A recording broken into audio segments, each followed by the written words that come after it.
Hey everyone, welcome back to Endless Money Pits.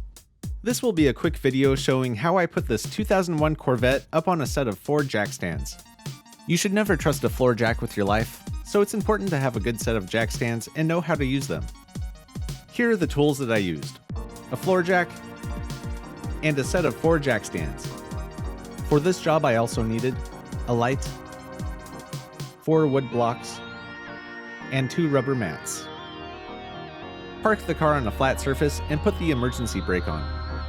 My floor jack didn't fit under the front or the rear of this car until I drove it up onto 4 pieces of wood for a little extra clearance. I also had to put some rubber under 2 of the wood blocks because the front wheels just kept pushing them forward. If you don't have pieces of rubber like this, you could use floor mats or something similar. That gave me barely enough room to get the jack under the car, so if your car is lowered, then you'll need a jack with a lower profile than mine. I used to be really paranoid about working under cars like this, but these new jack stands I got are really beefy and feel completely safe. They're more expensive than my old Harbor Freight stands, but life is priceless. You can safely jack up and support the car at these points.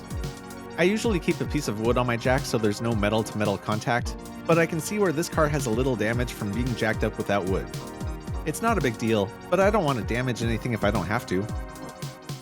If you're going to be changing the oil, keep in mind that the oil drain hole is in the front of the oil pan, so the car should be tilted slightly forward to get all the oil out. Make sure all the wood blocks are in place before you put the car back on the ground. If you liked this video, be sure to subscribe for more of the best Corvette DIY videos on the internet. And until next time, just keep throwing money at it.